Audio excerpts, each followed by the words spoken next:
Bendiciones. Dios me los bendiga grandemente.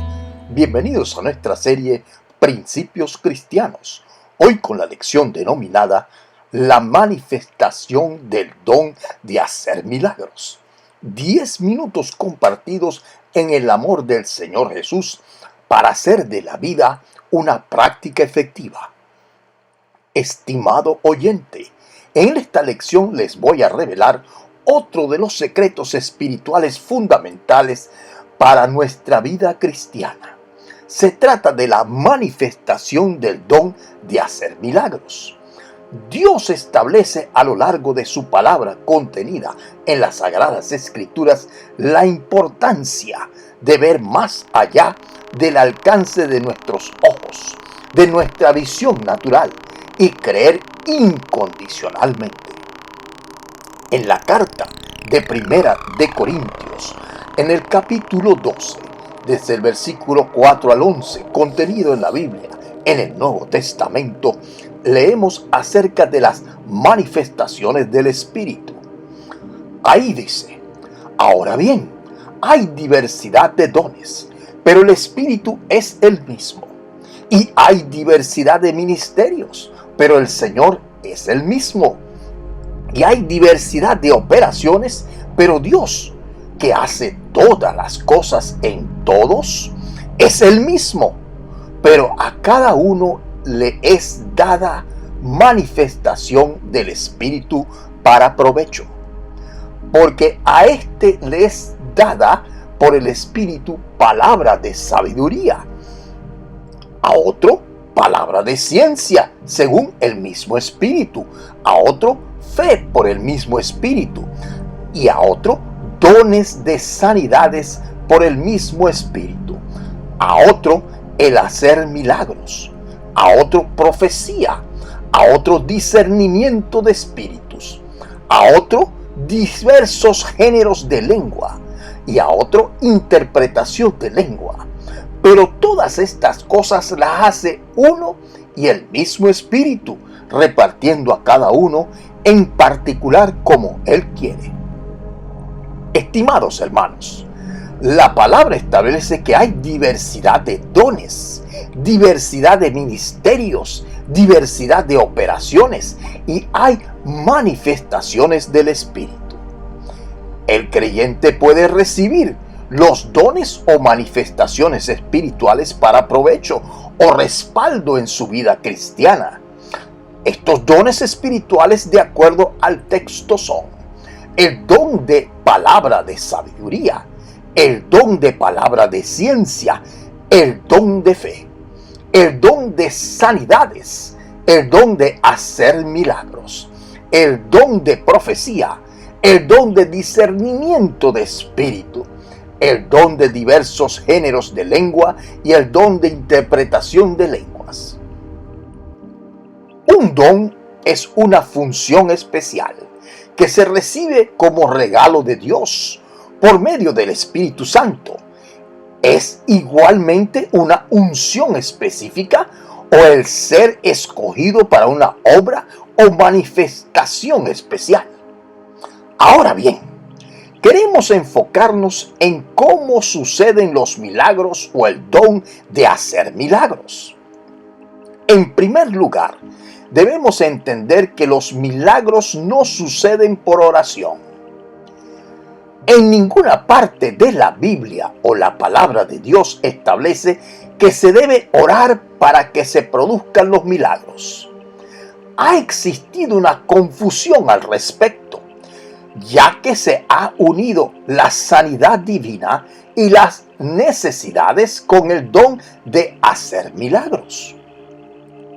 Cuando estudiamos los dones del Espíritu, se encuentran bien diferenciados el don de sanidad por el mismo Espíritu y el don de hacer milagros. Son dos dones diferentes y con efectos diferentes. Una sanidad no es lo mismo que un milagro. Ejemplo, se podría decir que un enfermo de cáncer en metástasis se sanó por medio de una oración de transferencia o imposición de las manos en el nombre de Jesús, por lo cual es una sanación divina. No es un milagro, es la manifestación y el resultado de la aplicación del don de sanidad. Los milagros no suceden por oración, suceden por comunión y actos proféticos. Por eso, las finanzas no aumentan por oración. Las finanzas aumentan por el dar con fe, el sembrar tu semilla, por obediencia y cumplimiento de la ley de la siembra y la cosecha.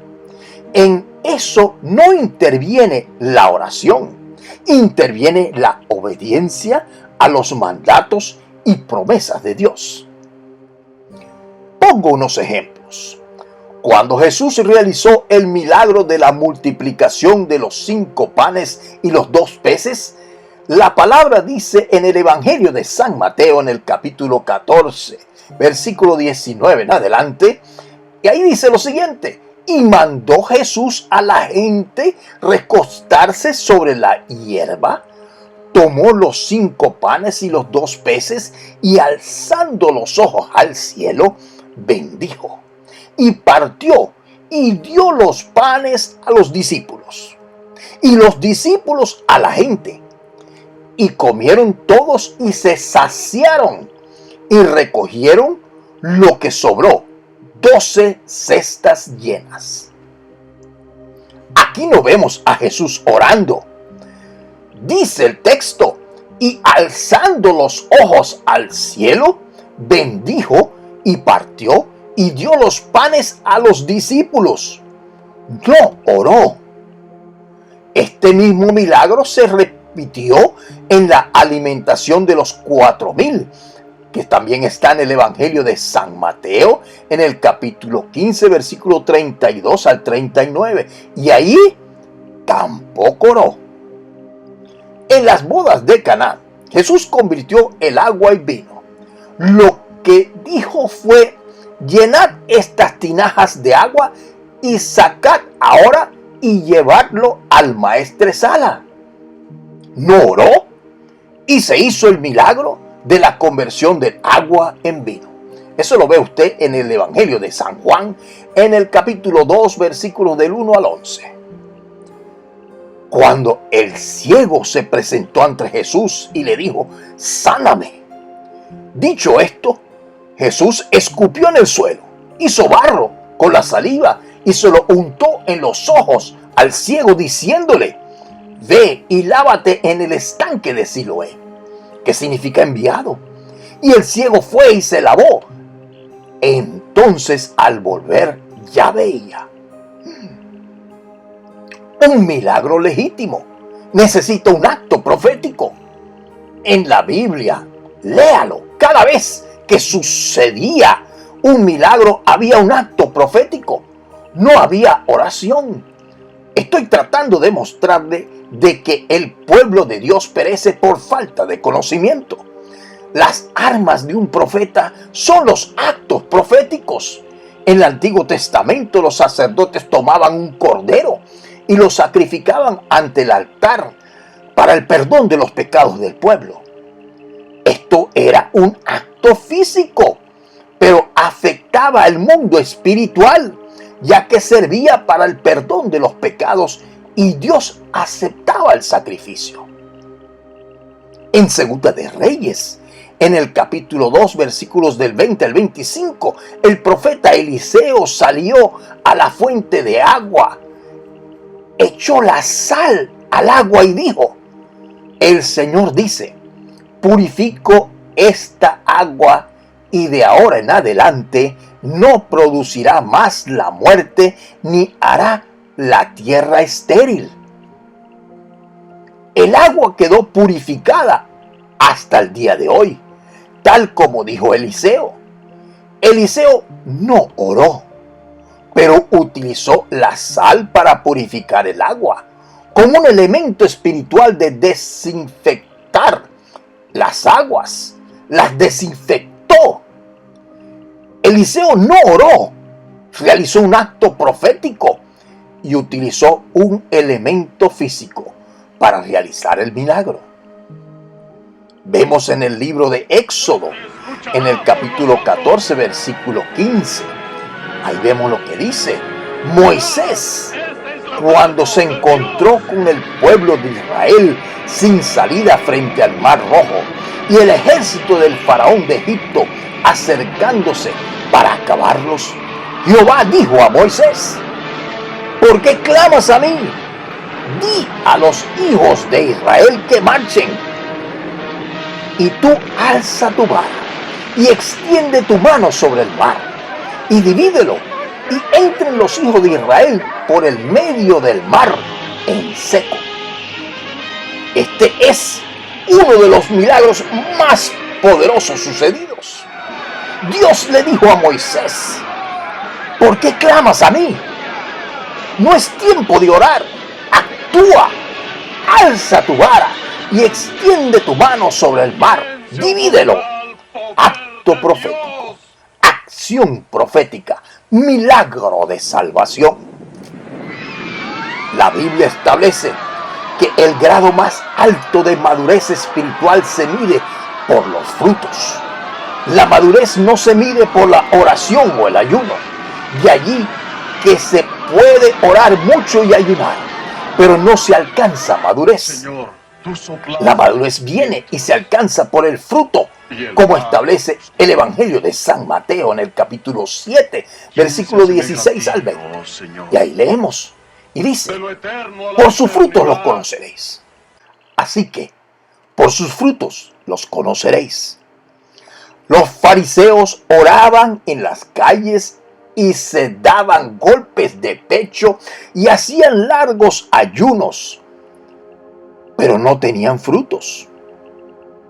Hay muchos cristianos sin frutos. Los espíritus se prueban por sus frutos, su testimonio. Para que un milagro sea posible, debe nacer en una mente sin límites para con Dios.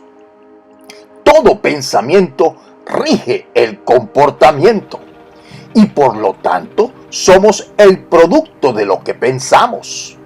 Usted puede orar sin cesar, pero si no le cree a Dios, no sucederá nada en su vida, ya que si sus pensamientos son negativos, no respaldan la obra de Dios. Hay que creer que Dios es todopoderoso, omnipotente, omnipresente, omnisciente, que todo lo puede. El que no cree por todo y en todo limita a Dios. Es decir, si Dios lo dice y yo lo creo, Dios actúa. Dios va a utilizar tu fe completa, no un pedazo.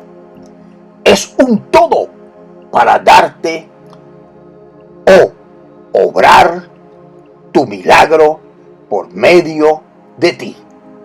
Jesús le dijo a Marta: ¿no te dije que si creyeres verás la gloria de Dios? La gloria de Dios se debe de manifestar primero en tus pensamientos, en tu imaginación. Ver su grandeza y esplendor, su magnificencia. Este tipo de visión, alcance y madurez espiritual se requiere cuando llegamos a tener la mente de Cristo. Es decir, el llegar a pensar como hijos de Dios, coherederos con Cristo. El libro de Proverbios, en el capítulo 18, versículo 20 al 21, establece: del fruto de la boca del hombre se llenará su vientre, se saciará del producto de sus labios. La muerte y la vida están en el poder de la lengua. Cuando Jesús tomó los 5 panes y los 2 peces y los alzándolos y viendo los ojos al cielo, bendijo y lo partió y dio los panes a los discípulos a la gente, se produjo el fruto de su boca. Se produjo el fruto de sus pensamientos y el poder de la palabra pronunciada se materializó por medio de la boca de Jesús en la multiplicación sobrenatural, el milagro creativo, la alimentación de los 5,000.